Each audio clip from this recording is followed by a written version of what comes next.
Welcome to the Dental Business Guide podcast. From money to marketing to management, this podcast will help you run a better dental business.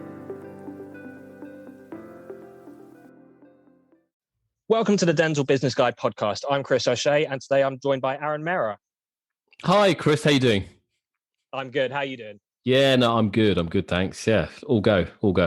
Brilliant. Right, so today we're going to be talking about what failed dental squats always do. So what do new dental practices get wrong? So Arun, what do you see the new dental practices get wrong all the time? Right. Well, where do I start? So I've been helping clients over the last 20 years almost now, and some squats do really well, and we'll talk about that another day, what they do well, ones that do make a success of it. But there are a whole range of things that people get wrong, okay? And there's kind of five key areas, okay, where I think people have made their mistakes. So the first one is poor location choice. What I've seen is people open up brand new businesses in a location which isn't visible, or it's up some stairs, it's hidden, and therefore it's difficult for people to find it and see it and visually see it. So that would be something I would strongly recommend people be careful when they're choosing their location. Now, I recall, over the years, there was one clinic that we opened up in the kind of southeast with a client many years ago, and I told him right at the outset, you're going to struggle here. You're going to struggle. He kitted it out. It looked beautiful. It looked lovely, but no one could see it. Okay, no one knew where it was, and he said, "I'm going to do it on Google." And I said, "Yeah, I'm sure you'll do it well on Google, and you're going to have to resort to that at some point." Yeah. But why make your job even harder by choosing a poor location? Okay, so I think if I was opening a squat today, visibility is paramount. Okay. And there's no excuses. And there's no excuses now with the change in planning laws. You can actually open a squat virtually anywhere now. Of course, yeah, they brought in new, just opened it all up now. So pretty much open it wherever you want. Yeah, absolutely. I think that makes it easy. Obviously, there's a few hoops to jump through, but yeah, it's considerably easier than when we opened up our clinics many years ago. So poor location choice is one, Chris. Okay. Right. Okay. That makes a lot of sense. Then I suppose the next point in my mind, me being the accountant, is expenditure or overspending on equipment. Now, people see dentists as an easy target, especially if they're a new dentist wanting to open and excited they want to open up a clinic. Okay, so for the dental engineering companies out there, sorry, but that's their opportunity to really try and milk you as much as possible. Okay, yeah, of so course. they're going to say you need this, you need that, you need this piece of kit, and I'm sure you might need it at some point in the future, but you don't necessarily need it right at the outset. But remember, when you buy it, you have to pay for it. Okay. So really, really be careful about what you need to spend money on and what you don't need to spend money on. And I remember when Smita, my wife, opened up her first clinic, we were green and kind of didn't really know much at that time.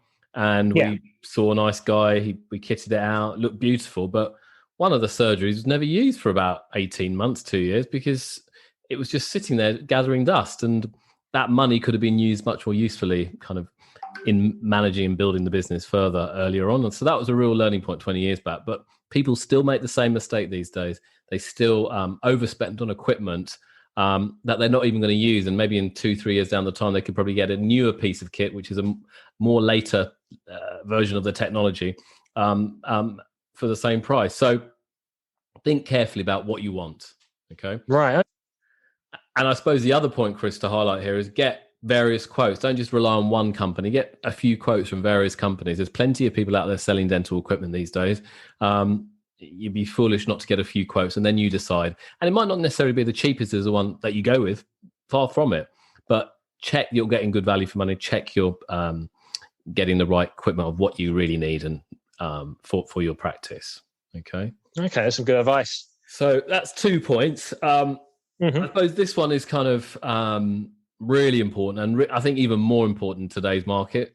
And this goes back to more and more people are opening up squats or buying practices and trying to build their existing practices. Therefore, what does that mean? That means more competition. And therefore, you need to be strong in your marketplace. People need to have good visibility. That's why I said location choice was important earlier. Mm-hmm. But then strong marketing, and that's where I think a lot of people fail. Absolutely. You're a marketing expert, Chris. What do you see? What do you think of that? Yeah, no, I see exactly the same thing. Either people not putting enough money into their digital marketing, people not worrying about their digital marketing enough. Yeah, I mean, the two biggest things I think I see are people not worrying about SEO enough. So people not really put the effort into their website, making sure it ranks highly, making sure it's good, making sure it converts. And the other one is not putting enough money and effort into their pay-per-click ads. So people kind of hope that they can put in a tenner a week or a tenner a month, put in a couple of keywords, and then people are walking through the door. And it doesn't work like that. You've really got to spend money to make money with digital marketing. So yeah, I'm totally definitely agree with that. Poor marketing investment is a big hindrance I've been seeing. I think this is going to get worse because I think more competition and absolutely Google's constantly changing its algorithms. There's a new one coming in May, as we're aware of. Okay. Pay-per-click is changing. Okay. So there's no excuse not to spend on marketing. But what I've seen with so many practices is that they hire a web designer and they create a website which looks very nice. Okay. And it's got nice pictures and all this type of fancy trickery on it and stuff. But no one's actually seeing it because they're driving no traffic to it. Okay. Exactly. So they're not getting traffic from pay-per-click. They don't want to spend the money on it. And they're not driving traffic through organic search because they're not spending the effort and time and money on SEO. So you kind of spend a few £1,000s on a lovely looking website, but if no one's seeing it, what's the point? Okay. So exactly. Today's squats need to, in my mind, if you're going to set up a practice, they need to have a website probably before they even open. Okay.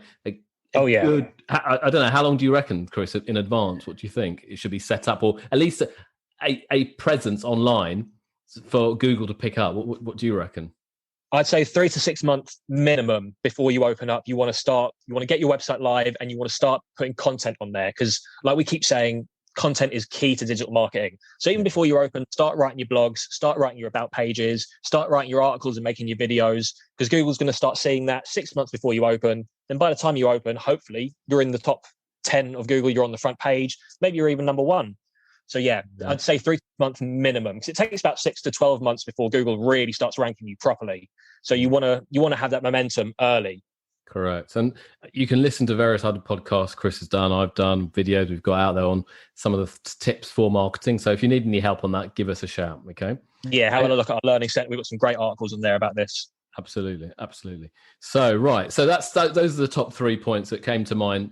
But then I suppose the fourth point is having a skeleton team and then not having the right team in place. Okay. Now, right. I think from experience, building a team takes time. Okay, there's no doubt about it. And you'll hire people that you hire that you realize, you know what, you wish you hadn't hired them in the first place.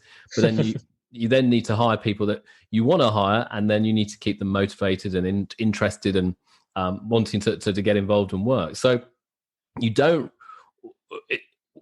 cannot be everything to everyone. You can't answer the phone. You can't do the nursing. You can't do the dentistry. So you need to make sure you recruit and find the right team members for your practice. Okay. And in order to do that, you need to pay a decent salary to attract the right type of person into your business. Okay.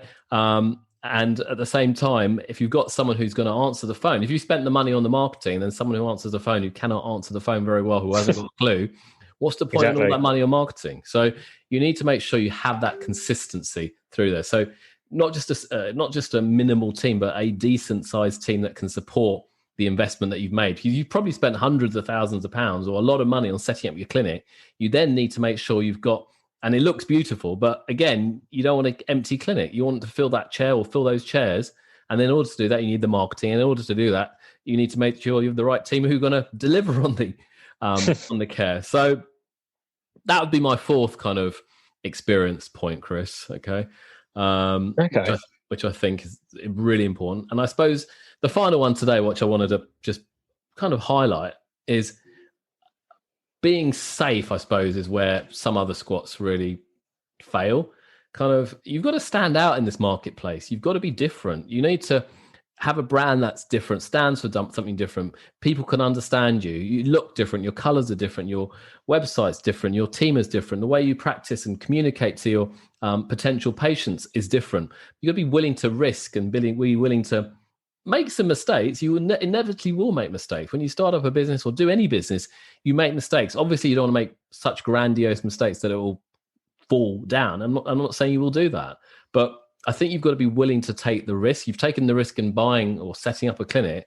You've got to continue that in that vein and continue with the vision that you created perhaps when you started up in the first place. So I think don't play it safe. Business is all about taking the risk. And ultimately, if you take that risk, you'll be rewarded for it in some shape or form.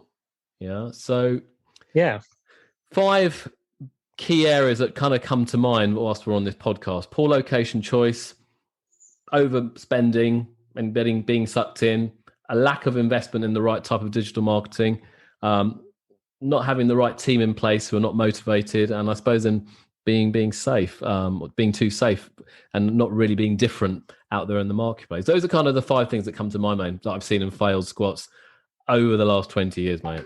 Okay. And as a digital marketer myself, obviously number 3 is close to my heart, and I can't stress that enough to everyone out there. Digital marketing is paramount. You've got to get that right nowadays. It's just the key to almost everything. So some great advice there, definitely. It is key to everything. And if you need some help on the digital side of things, we're helping dentists now on their website and digital marketing things in various manners. So get in touch with Chris or myself or any other of the Met team members, and we'll be there to help. Okay, so absolutely, there you go. 5 tips for avoiding to be a failed squat there. Okay, brilliant. Well, thank you very much, Aaron. That was great. Hopefully everyone learned a lot there. Well, at least learned what to avoid and what not to do. Brilliant. All right, thanks, Chris. Thank you very much. We'll see you next time. Thanks for listening in to the Dental Business Guide podcast. We welcome your feedback, and if you're enjoying it, please let your friends know too. Until the next time on the Dental Business Guide podcast.